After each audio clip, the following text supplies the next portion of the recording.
Paper Mario: The Origami King is a great game that makes some silly mistakes that echo the missteps from previous Paper Mario installments.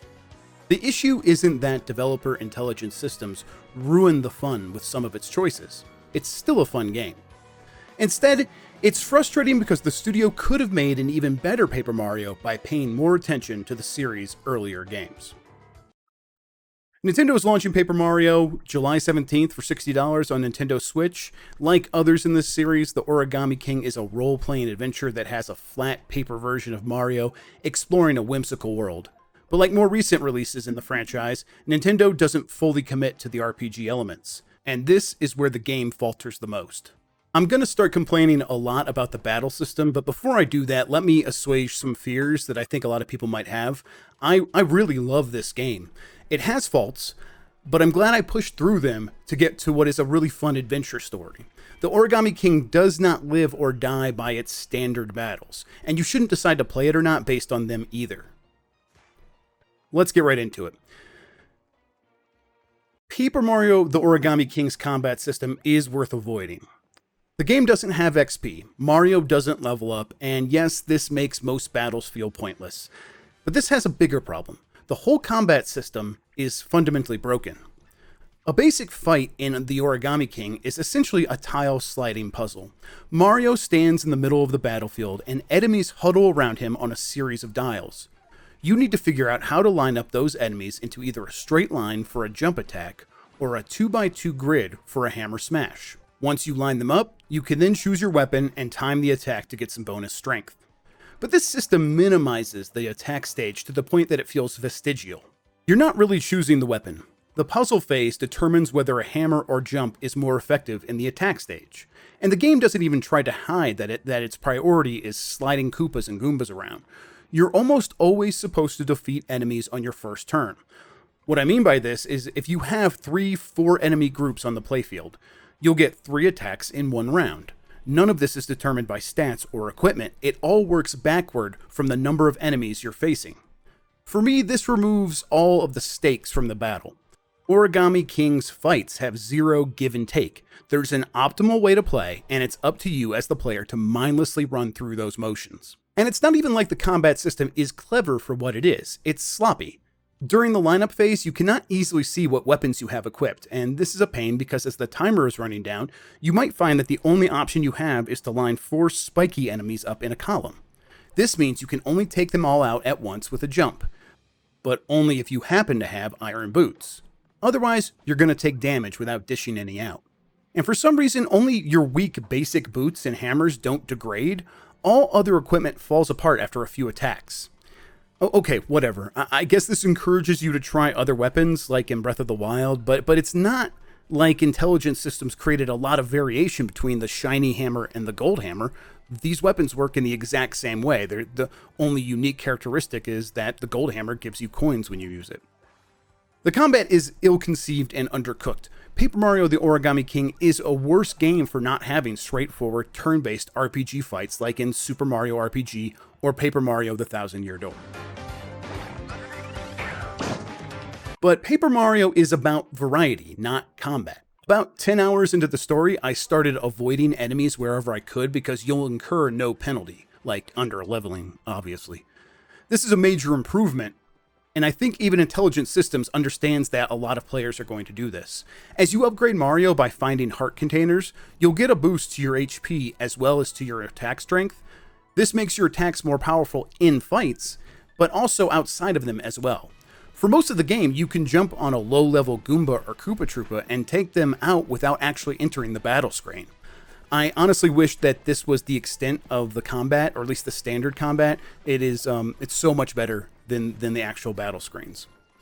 But even if you don't try to run past enemies, you'll encounter hours-long sections without any of the standard battles. Instead, the design team mixes things up with in-world puzzles, quiz shows, melee combat, and exciting boss battles.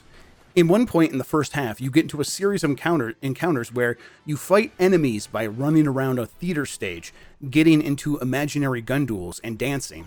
All of that caps off with another unique boss fight without you ever getting into a standard battle. This variety has multiple effects on the game, and all of them are positive. It relegates the unsatisfying standard battles into the background. It also gives the Origami King a steady pace that keeps you on your toes. You're always doing something different, and no one section lasts too long. And then there's the lovable characters and the writing. The best indication I had about the quality of Paper Mario the Origami King is that I didn't want to put it down. My life is so busy that I have to fit games into compressed chunks of time wherever they become available, really. But because of its pace and variety, I actually felt like I was making a ton of progress whenever I played Paper Mario the Origami King in 30-minute chunks. You can easily get through 2 major story or gameplay beats in a time frame like that. But the biggest reason I found the experience so sticky is its excellent characters and world. Unsurprisingly, the writing in the Origami King is delightful.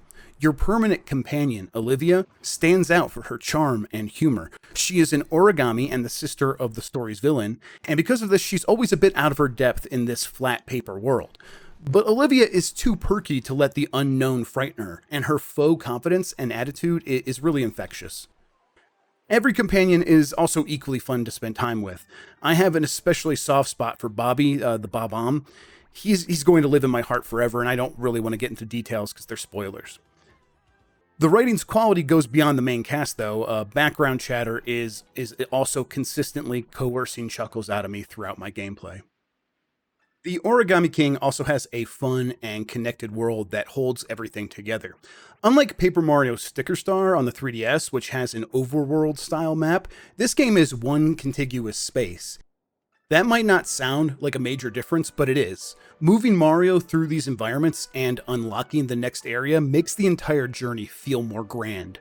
Each section also has so much going on. One of the best tricks is that each area has a colored streamer interwoven throughout. Your quest is to destroy these streamers as they are holding Princess Peach's castle on top of a volcano, but they also serve as this great visual indicator for where you should head next. They lead you sort of subconsciously. It works really well. I also love the way these spaces keep you occupied as a player. Ollie, the evil Origami King, has folded up hundreds of toads and stuffed them in spots all around the world, and you can find them by hitting a tree with a hammer or jumping on an origami bug's head. Ollie has also ripped paper chunks out of the environment, and you need to throw confetti down to fill them up. These are simple distractions, but they also contribute to the game's variety and strong pace.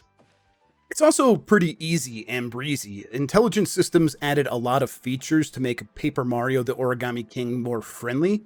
In battles, you can buy more time by spending coins. This gives you extra slack to solve any particular confusing puzzles as the timer counts down.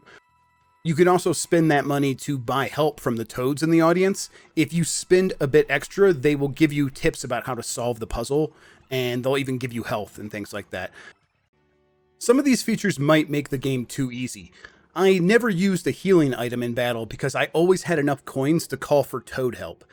But since I don't care about the combat, I view these aids as nothing but a good thing. The assist features extend into the exploration as well. I remember getting hopelessly stuck in Sticker Star. I wanted to throw it into the ocean because it was just so frustrating. This game has a few moments where I was feeling lost like that, but at any time you can ask Olivia for a hint. And this is crucial if you think you're in the right area, but you're not sure if you missed something.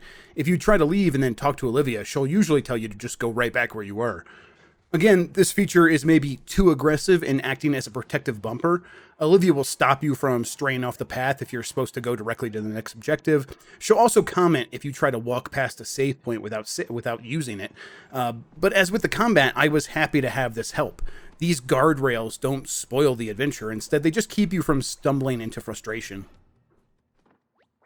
Overall, Paper Mario the Origami King is close enough.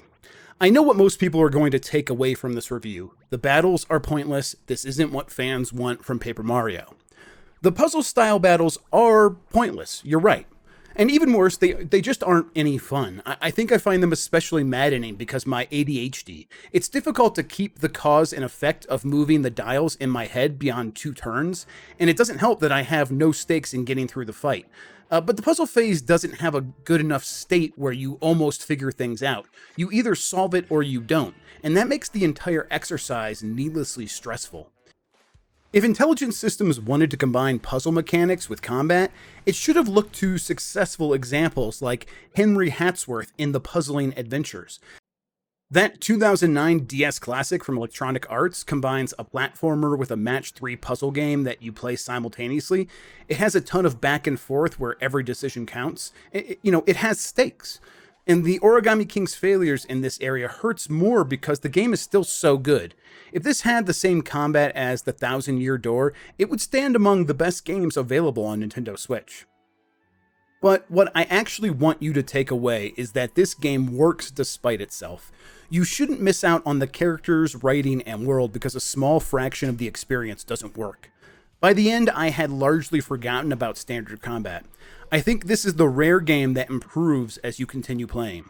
And that culminates in a thrilling finale that comes as a huge payoff for the story. So don't sit this one out. Pick it up, play through it, complain about it with me, and then stick around for all of its joys.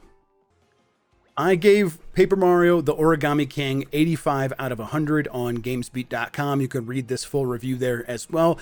Thank you for watching. That's going to do it for me for this review. Until next time, have a good one, and goodbye.